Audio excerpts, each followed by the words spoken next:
bien. Lambeau, Yeah. est-ce que ça va toujours? Ça va toujours bien. Très très bien, je rappelle que tu es streameuse, on peut te retrouver sur Twitch pour te regarder, faire plein de choses, dont des jeux vidéo. Exactement.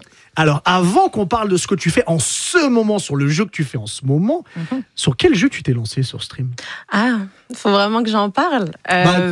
Si tu veux répondre, oui. Bien sinon, sûr. Non, mais non. je vais forcément en parler, mais voilà, j'en suis pas extrêmement fière, mais j'ai un sombre passé sur Valorant. Ok. Voilà, donc c'était mon premier FPS. Faut Ouais. savoir que j'ai commencé les jeux vidéo à cause de mon beau-frère sur League of Legends. D'accord. Donc quand Valorant est sorti, j'étais obligée de le tester. Mais j'avais jamais joué à des FPS. J'avais pas de console, donc j'avais pas connu les codes, les Battlefield, etc. Donc c'était une catastrophe ambulante. Et je savais que je voulais absolument streamer et j'étais dans une folie nerveuse de tout le temps jouer à Valorant. Donc j'ai commencé dessus. Et j'y suis restée pendant 1 an. C'est Ok. dur, Valentin. C'est très dur, c'est très mental. Ouais, c'est vraiment la haine du monde dans une partie de 40 minutes. Est-ce que tu dis des gros mots pendant que tu joues? Ah, non, Ah, ouais, voilà. c'est-à-dire, j'essaie de rester quand même un minimum poli. On va pas les dire, hein. Non, j'oserais On va pas. les J'essaie de mimer. rester. Ouais, je pense mimer c'est possible, mais je pense que quand on atteint le fond du gouffre, non, on va rester poli. On va D'accord, rester ok. poli. J'ai compris ce que tu voulais dire. Très bien. C'était important d'avoir comment tout a commencé. Contexte. Revenons à ce C'est qui se passe quasi aujourd'hui. impossible de rester poli sur des FPS. Ouais. Surtout en live. Et surtout Riot. Ouais, c'est vraiment le combo ultime. Hein.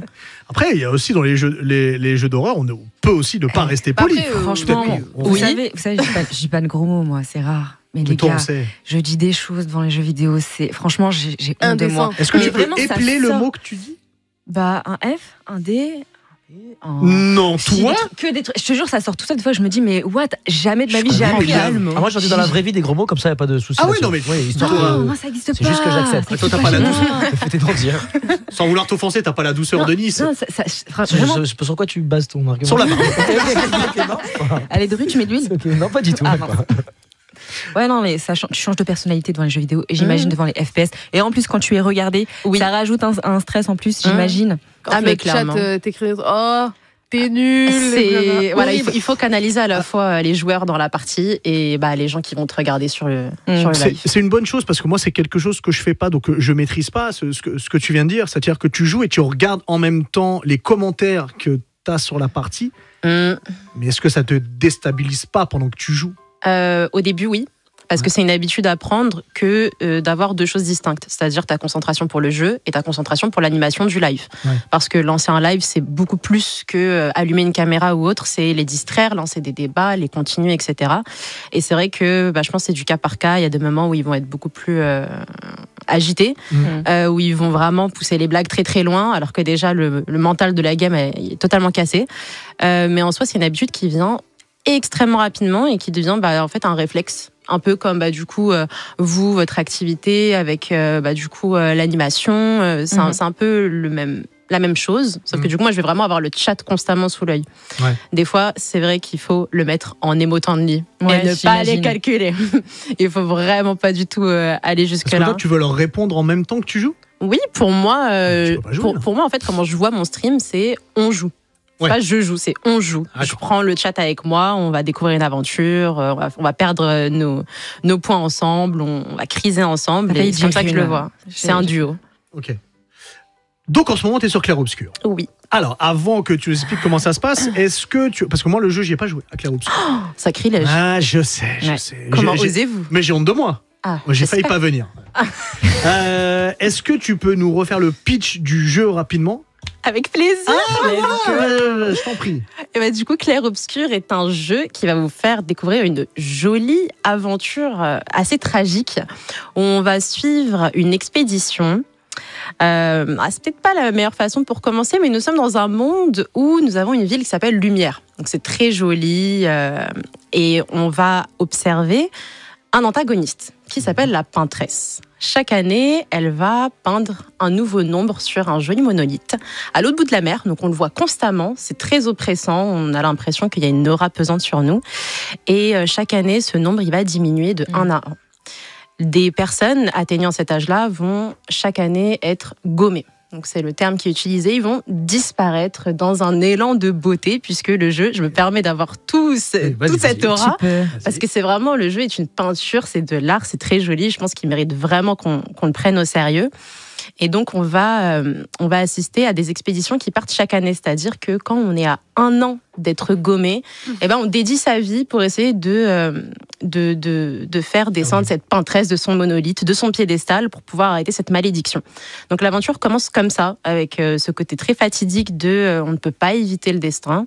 Et on va suivre l'expédition 33, puisque ce sera le nombre qui sera sur le monolithe. Et l'aventure est juste incroyable. Je ne spoilerai rien du tout. Il faut y jouer absolument. Et moi, on serait déjà mort en fait avec notre âge, quoi. Aïe, aïe, aïe. On aurait été gommés depuis longtemps. C'est clair. Ah, 33 ? Ah bah oui, mais ça fait longtemps que j'y suis plus, moi. je te le confirme. Du coup, on parlait tout à l'heure en antenne jeu d'horreur. C'en est un ? Ce n'est pas un jeu d'horreur, Clair d'accord, Obscur. okay. C'est un JRPG. D'accord. Et toi, qu'est-ce qui t'a accroché et qui te donne envie de continuer plus là-dessus que c'est qu'il y a eu pas mal de choses sur, on en parlait sur les Dark Souls ou sur Little Nightmare, qu'on parlera juste après à mon avis. Qu'est-ce qui t'a fait plus accrocher à celui-ci, parce que je sais que Nice aime beaucoup. J'adore. Donc j'ai pour échanger obsession, un peu. Pour en parler des heures. Qu'est-ce qui m'a fait accrocher à Clair Obscur ? Donc je pense qu'au début, on en a beaucoup entendu parler, puisqu'il avait été annoncé l'année dernière, si je me souviens bien. Oui, à la Summer Game Fest. Exactement, celle de 2024. Je pense que c'est vraiment les premiers visuels qui m'ont vraiment interpellée. Je trouvais ça super travaillé, mais extrêmement différent. Et du coup, quand le lancement est arrivé, j'ai eu l'occasion de beaucoup plus m'intéresser au lore, donc en fait à l'histoire du jeu, et j'ai trouvé ça super prenant. Je me suis dit, donc là, en gros, moi, je vais intégrer une expédition, il me reste 1 an pour vivre. Je me sens vraiment invitée. Dans le jeu. Dans le jeu, bien sûr. Je me permets, on sait jamais. Mais je me sentais sincèrement invitée, et il faut savoir que je suis une très grande friande de monde fantastique. Donc, grande lectrice du monde fantastique et tout, etc. C'est pour ça que tu t'es bien trouvé avec Nice, ok, d'accord. Exactement. Ok, je comprends mieux. Donc, en fait, j'ai vraiment aimé ce côté-là un peu pas réaliste. Parce que bon, ça n'arrive pas dans la réalité, ce genre de plot twist. Et puis en fait, pour être très très sincère, et je pense que beaucoup de joueurs qui ont joué à Clair Obscur vont comprendre ce que je vais dire, mais laissez 2 heures au jeu et ça va devenir une sincère addiction, parce qu'il est à la fois extrêmement rapide, mais à la fois très très bien expliqué. Je pense qu'en 2 heures, j'étais fidélisée. L'intrigue était bien, on s'ennuie pas, ça se déroule très rapidement, et même si on n'a pas beaucoup de temps accordé au jeu, on rencontre beaucoup de choses, beaucoup de quêtes, beaucoup de lore, beaucoup de belles choses aussi, que ce soit pour les oreilles ou les yeux. Ouais, la musique, elle est incroyable. Les musiques sont incroyables. Moi, j'avais peur pour les musiques parce que j'ai vu quelques let's play au début. Tu sais, il y a des gens qui ont testé le jeu et j'avais l'impression qu'elle était super forte, qu'il y avait vraiment beaucoup de présence musicale, beaucoup de voix. Et finalement, vu que c'est des combats à tour par tour, ça faut le préciser, c'est quelque chose qui a été ringardisé entre guillemets, qui est revenu. Bon. Personnellement, je trouve qu'avec le système d'esquive, parce que il y a un tour par tour, certes, où tu choisis tes attaques, où tu choisis aussi les attaques pour chaque personnage, mais il y a un système d'esquive et de parade. Tu choisis ce que tu préfères en fonction de ta possibilité. Cependant, ça te rend actif, même si tu es là, tu choisis juste un sortilège. Ça le rend dynamique. Voilà, exactement. Impliqué tout au long de la bataille. Je sais que tu aimes les Dark Souls et Elden Ring, etc. Donc, tu dois apprendre les patterns en fait de tous les boss que tu vas combattre. Et finalement, c'est pas si facile que ça. On se dit le tour par tour, on choisit juste tel sortilège, telle compétence, etc. Non, que nenni. Parce qu'en plus, il y a plusieurs parties à certains boss et tout. Et tu perds des larmes de moi sang. je croyais que depuis les Final Fantasy Rebirth Remake, il n'y avait plus de tour par tour. Ils ont réussi à le remettre. Et ils l'ont même mis à la mode. C'est vraiment, je crois que j'avais vu des news passer comme quoi on va dire que le mode de jeu allait encore plus revenir en force grâce à Clair Obscur. Ouverture, tu vois, par rapport à ça. Parce que, en fait, finalement, quand c'est bien fait, quand tu arrives à aligner le combat, la narration, la beauté, parce qu'ils sont partis jusqu'au bout de leur idée au niveau de tout ce qui est Paris. Tu vois, ils sont partis dans les clichés. Moi, je suis pas contre les clichés parce qu'ils sont partis à fond. Tu vois, ils sortent des baguettes, tu sais, le cliché de la peinture et de l'art, etc. C'est un cliché qui est de moins en moins réel, mais c'est le cas. Oui, mais ça reste un cliché pour le reste du monde au niveau de Paris. Et Paris est très représenté dans cette œuvre-là. Et je sais pas si tu as regardé l'Attaque des Titans. Oui, bien sûr. Est-ce que ça t'a fait un peu penser à l'attaque? Moi, au début, ça m'a fait un peu penser à cette œuvre. Je me suis dit, est-ce qu'ils se sont pas inspirés, tu sais, au niveau de l'expédition, le bataillon, Ah oui, ce qu'on doit combattre, le bataillon machin. d'exploration. Exactement. Mais je n'ai tellement pas fait le lien, C'est mais c'est vrai. tellement logique maintenant. Tu vois, tu, Ah oui. tu le vois arriver. Bah mais oui. Vraiment, j'ai. Il y a Levi. Attendez, vous êtes en Alors, train on de te laisse me lancer hyper. le jeu, moi je te le dis. Il y a un personnage qui est Levi. Enfin, qui est En fait, ça, Levi, tu sais, c'est semi-couloir. Donc, il y a un peu de monde ouvert qui s'appelle le continent. Ouais. Mais ça reste un jeu assez couloir. Et il y a plusieurs actes. Et il y a, quand je te dis qu'il y a une vraie narration, il y a une vraie histoire, tous les personnages sont investis. C'est-à-dire qu'il n'y a pas des PNJ qui vont te dire oui, il faut aller voir le personnage là-bas pour lui rapporter une bassine d'eau et puis il va te donner un en verre train de de dire riz. que c'est puis- pas Zelda 2, quoi. Voilà, ou bien un Assassin's Creed. Voilà. Mais. Elle Ouais. l'a dit. Et le C'était monsieur gratuit, ça, encore. venait de chez Ubisoft. Ouais, On le mais- fait. Alors, j'ai regardé un Mais j'y ai reportage, pas une joué, interview de regardez. eux. Ils veulent pas qu'on descende d'Ubisoft à travers ce que j'entends.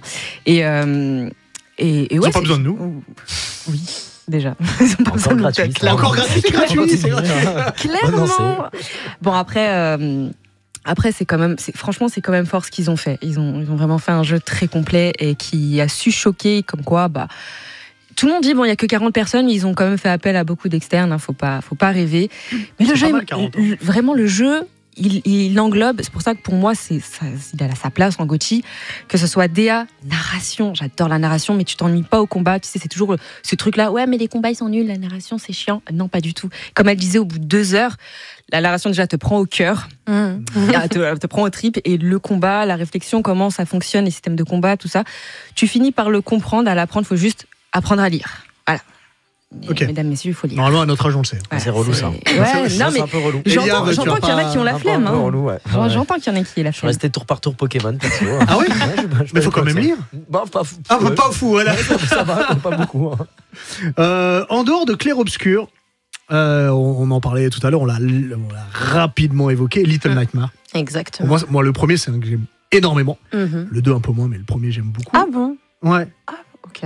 Ah, pas toi? Non, mais on en discutera si tu Oh, veux. mais on peut en Ouais. discuter. Écoute, on y est, allons-y. Moi, j'aime beaucoup le premier parce que je le trouve beaucoup plus oppressant, beaucoup plus horrifique que le deuxième. Et je trouve que les énigmes, alors pour ceux qui n'ont pas joué, l'histoire, elle est. C'est drôle, j'ai joué au Ça- 3, c'est au 2. Au 3, ça m'étonnerait. Non, au 2, et j'avais jamais touché, et franchement, j'ai plongé dedans. C'est magnifique. Bah, c'est simple. On est un personnage. On sait pas pourquoi. On est dans un univers où il y a des espèces de géants qui sont affreux et qui mangent des trucs, c'est des gloutons, et puis ils essaient de t'attraper pour te manger. Et toi, il faut que tu ailles de tableau en tableau, c'est en scrolling horizontal, jusqu'au boss de fin, enfin une boss de fin. Et après, bah, t'as fini le jeu. Qu'est-ce qui t'a plu dans le 2, toi? C'est le côté psychologique. Je trouvais que ça me manipulait plus que le 1. Ah oui. Ah, moi, je me suis sentie trahie. Vraiment, je me suis sentie sincèrement trahie. Le 1, franchement, pour le coup, il était très axé horreur. Ah oui. Le 2, j'ai l'impression que... Parce que du coup, pour ça, à savoir que le 2, sans spoil, on va Bon, être ça fait 10 pas ans qu'il tous... est sorti. Oui, mais malgré tout, surtout avec l'arrivée du 3, je pense que ça fait encore plus découvrir cette œuvre à plein d'autres personnes. Mais en fait, le 2, on va pas être tout seul. Donc du coup, en fait, il y a peut-être ce côté affect, relation, qui, moi, m'a beaucoup plus atteinte. Alors que le 1, franchement, si je mourais, c'était comme ça, c'est pas grave, on passe à autre chose. Mais le 2, je me suis vraiment, sincèrement sentie impliquée et le côté psychologique m'a vraiment, vraiment mis mal. Bah, tu vois, moi, je trouve que dans un monde que tu connais pas comme ça, quand t'es seul, il y a une angoisse. Ah oui, À partir du moment où t'es seul au monde. deux, eh ben, ça change tout, en fait. Il y a plus, c'est comme, je vais faire un petit parallèle avec Resident Evil. À partir du moment où t'es plus dans une zone cloisonnée et que t'es en monde extérieur, eh ben, en fait, tu respires. Et tout d'un coup, il y a moins d'angoisse. Et ben, c'est ce que j'ai ressenti dans le 2. Ok. C'est vrai que toute la narration, tous les décors, on va dire que c'était beaucoup plus varié. Je sentais peut-être moins le côté horreur. Et je pense que ça nous faisait plus travailler sur... J'avais vraiment sincèrement l'impression qu'il y avait un message. Je le sentais beaucoup plus le message qui était passé par les développeurs. Ouais. Donc je pense que j'ai eu beaucoup plus peur sur le 1. Ah Je suis oui. bien d'accord. Mais le 2, Si vous l'avez pas fait, je vous le conseille. ça reste mon préféré. Ok. Je comprends pas, mais d'accord. J'accepte pas, mais ok. Ouais, c'est ça. Est-ce que tu es complétionniste dans le sens tu prends un jeu, tu le finis, ou est-ce que tu snacks des trucs et auquel cas est-ce que c'est une question un peu longue à tiroir, et auquel cas est-ce que tu vas des fois snacker les recommandations de ton chat qui vont te dire tel jeu et juste faire une petite partie pour découvrir? Alors par rapport à moi, mes habitudes de consommation avec les jeux, je suis un peu entre les deux. C'est-à-dire que quand je vais avoir un gros affect sur un jeu, je vais vouloir le platine 100%. C'est ce qui m'est arrivé avec Elden Ring. Vraiment, c'était un couloir. J'y suis allée d'un coup. Mais ensuite, je n'aime absolument pas bâcler un jeu. Pour moi, je vais essayer vraiment d'aller regarder toutes les annexes un maximum. En fait, à partir du moment où l'intrigue principale... elle m'a fait kiffer, concrètement. J'ai envie de prouver mon respect au maximum et d'aller regarder un peu tout le reste. Et c'est un peu ce qui m'arrive aussi avec Clair Obscur en ce moment, concrètement. Par respect, en fait, je suis en train de prendre un super plaisir. Mais compléter à 100% tous les jeux, c'est un peu compliqué. Et par rapport au chat et leurs recommandations, je pense que j'ai jamais été dans une era aussi belle de toute ma vie. Parce qu'il faut savoir que j'ai de la curiosité et de la passion. Mais grâce au chat... je découvre de nouvelles choses et de nouveaux goûts. Et je pense que si on m'avait pas chauffé à faire Elden Ring, aujourd'hui, je ne serais pas en train de tabasser tous les souls qui existent. Donc, merci au chat. C'est incroyable. Petite question du coup, mais tu avais un challenge. Tu m'as parlé d'un challenge. Effectivement. Est-ce qu'il est d'actualité ou bien c'était... ils n'ont pas atteint la cagnotte de Stream for Palestine parce que tu as fait aussi ça et que je sais que c'était un de tes goals au niveau de la cagnotte, mais je crois qu'il n'est pas atteint. Il n'a pas été atteint. Mais est-ce que tu vas le faire? Je vais le faire. Tu peux le dire? Alors bien sûr, du coup, sur la cagnotte, j'avais prévu de faire du No Hit sur Elden Ring. Donc à savoir que c'est quand même un gros exploit quand on fait partie de la communauté des Souls. C'est un peu, bonjour, je suis vétéran, j'ai eu de la discipline, j'ai fait attention au jeu, etc.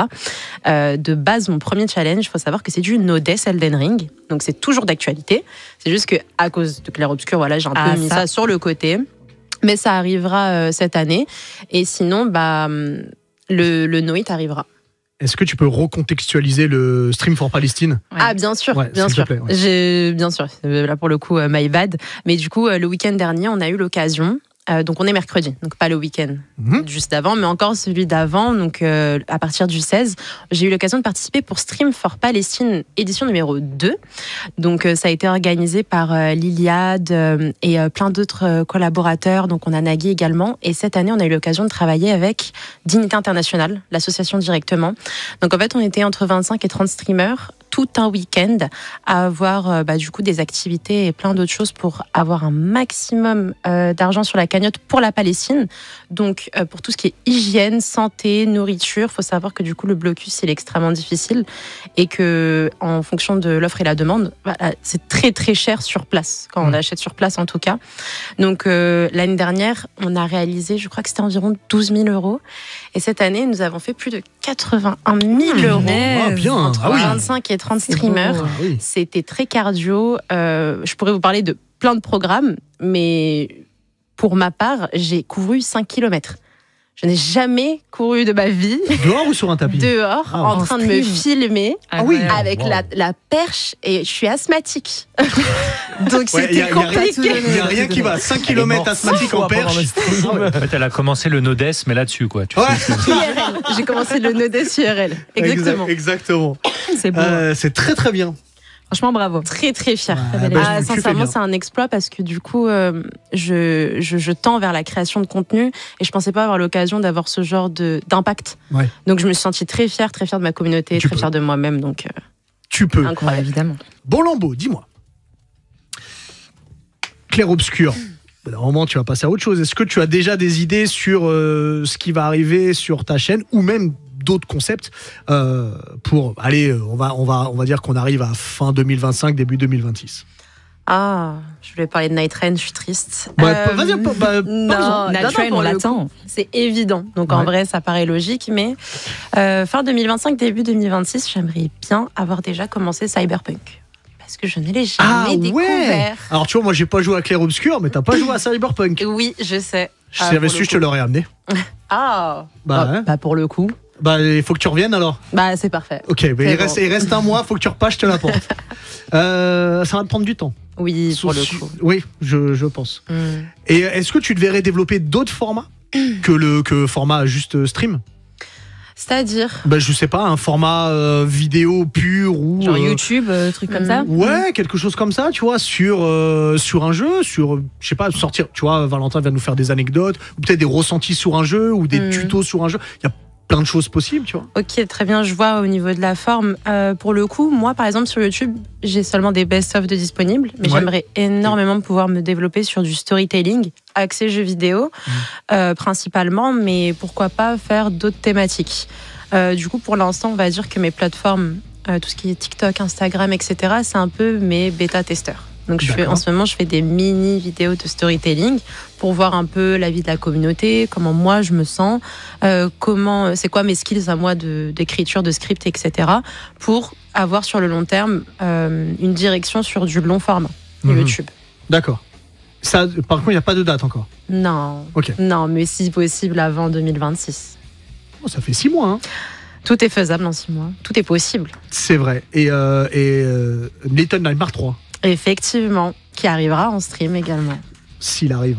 Ah, on Tu sais espère. que moi, ça fait 2 ans quand je vais à la Paris Games Week. À chaque fois, il est sur le grand écran. Ouais. On peut tester, mais il sort pas. Ça se trouve, c'est fait exprès. Ils veulent cette même place à chaque fois tous les ans. Tu crois? Comme Hollow Knight, qui a du mal à sortir aussi. Non, mais dis pas ça. Ah, Silksong. on l'attend. Rien ne sort en fait. Bah, D'accord. Titre. Night Train. À part mes larmes, par ouais. contre. Hein. À part, pardon. À part mes larmes. Ça Ouais, sort, les larmes. alors, justement, les éditeurs devraient t'écouter. Empêchons les larmes de Lambeau de tomber et sortez Little Nightmares. Tu sais que Little Nightmares, le 1, alors je sais pas si l'édition est toujours possible, est toujours d'actualité, mais moi j'ai acheté l'édition physique avec le CD des OST. Ok. Extraordinaire. Mais ça m'a l'air d'être extraordinaire. Bah voilà. Moi, pour le coup, j'ai cette passion du dématérialisé avec le platine sur Steam. Moi je suis vieux, moi. Ouais. Voilà, c'est pour Moi, ça. j'achète des vinyles de jeux vidéo soundtracks. C'est vrai. Ouais. Celui de Hollow Knight, avec les charmes. Ah, je l'ai Tu les as pas vus? Non, je l'ai pas vu. Je adorais. Le charme noir, le charme blanc.